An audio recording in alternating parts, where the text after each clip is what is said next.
Hi hello how are you? நீங்கள் எல்லோரும் நல்லா இருக்கீங்கன்னு நம்புகிறேன். நல்லா பேசுவோம் நல்லதையே பேசுவோம் அப்படிங்கிற இந்த சேனலில் ஏற்கனவே நம்ம ஒரு ரிவ்யூ பார்த்தோம். இப்போது அடுத்த ரிவ்யூ உங்களுக்கு இப்போ அப்டேட் பண்ணுறேன்.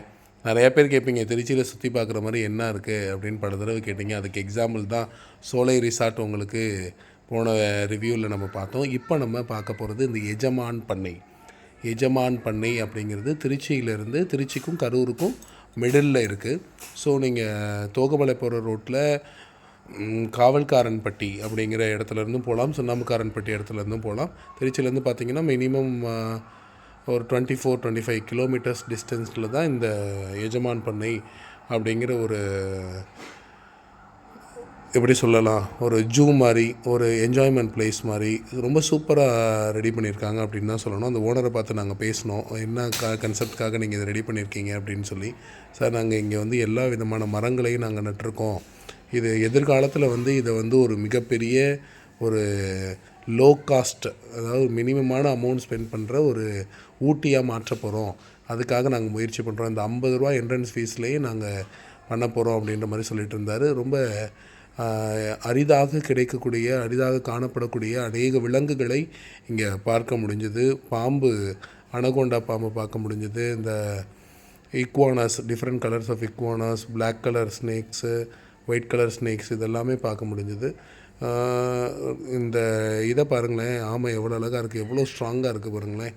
இதனால தான் அடக்கமாக இருக்கணும் அப்படின்னு சொல்லுவாங்க போல இருக்குது ஆமையை பார்க்கும்போது. இந்த நெருப்பு கோழி ரொம்ப அழகாக, நாங்கள் போய் பார்க்கும்போது எங்கள் பக்கத்துலேயே வந்து எங்களை சாப்பிட்ற மாதிரி அது எங்களை நெருங்கி வந்தது. ரொம்ப நல்லா இருந்தது.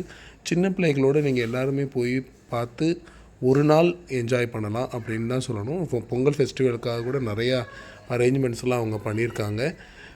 நீங்கள் போனீங்க அப்படின்னா நல்லா பார்க்க முடியும். இந்த சேரியட் ரைடு இதெல்லாம் இருக்குது. அப்புறம் சில்ட்ரன்ஸ்க்காக தனியாக பார்க் இருக்குது, அதுலேயும் போகலாம்.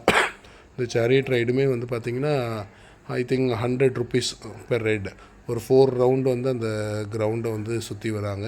100 ருபீஸ் வாங்குகிறாங்க ஒரு ஆளுக்கு 100 ருபீஸ் வாங்குகிறாங்க. என்ட்ரி ஃபீஸ் 50 ரூபா வாங்குகிறாங்க.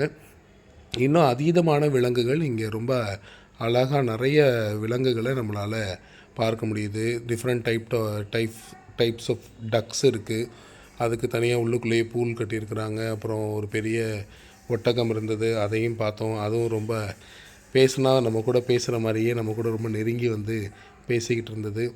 மாத்திரமல்ல, கலராக டிஃப்ரெண்ட்டாக நம்ம எதிர்பார்க்காத அளவுக்கு பேர்ட்ஸ் எல்லாம் இருக்குது அப்படிங்கிறத நம்ம இங்கே பார்க்க முடியும். நீங்கள் ஆஸ்திரேலியாவுக்கோ அமெரிக்காவுக்கோ ஆஃப்ரிக்காவுக்கோ போய் நீங்கள் பார்க்க முடியாத விலங்குகள்லாம் இங்கே இருக்குது அப்படின்னு தான் சொல்ல முடியும். ஏன் அப்படின்னு சொன்னிங்கன்னா, அவ்வளோ பிரயாசப்பட்டிருக்காங்க, அவ்வளோ கஷ்டப்பட்டு தான் இந்த விஷயங்கள்லாம் ரெடி பண்ணி இதை அரேஞ்ச் பண்ணுறாங்க. காலையில் 10:30 மணிலேருந்து 5:30 மணி வரைக்கும் ஷார்ப்பாக அந்த டைமிங் எல்லாமே ரொம்ப ப்ராப்பராக பெல்லெல்லாம் அடித்து ஃபாலோ பண்ணி தான் அதெல்லாம் பண்ணுறாங்க.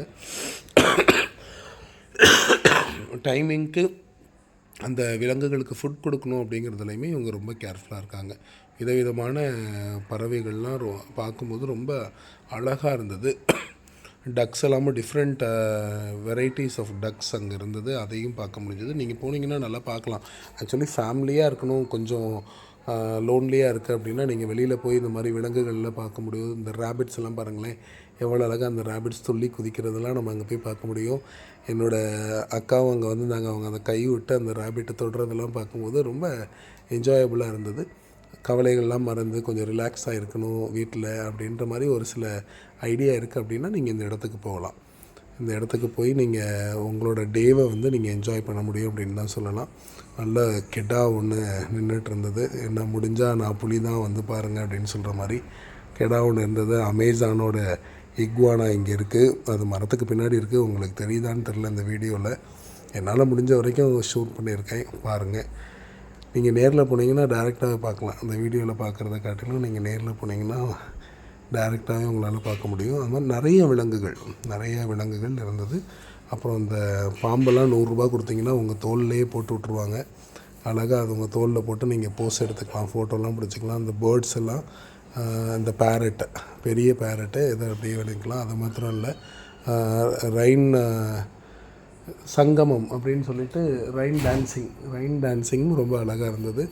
இந்த சின்ன பையன் பாருங்களேன், என்ன தைரியம் அவனுக்கு அப்படின்னு ஸோ இந்த எஜமான் பண்ணை உங்களுக்கு ரொம்பவே பிரயோஜனமாக இருக்கும். கொஞ்சம் நல்ல மைண்ட் ரிலாக்ஸேஷன் கொடுக்கும் அப்படின்னு நம்புகிறேன். காஸ்ட் வைஸ் பார்த்தாலும் கொஞ்சம் அஃபோர்டபுள் தான். ஸோ ரொம்ப அதிகமாக நீங்கள் ஸ்பெண்ட் பண்ணணும் அப்படின்ற அவசியம் இல்லை. அஃபோர்டபுளாக நீங்கள் ஸ்பெண்ட் பண்ணி ஒரு நாள் இங்கே கண்டிப்பாக உங்களால் கழிக்க முடியும். Thank you so much. பை.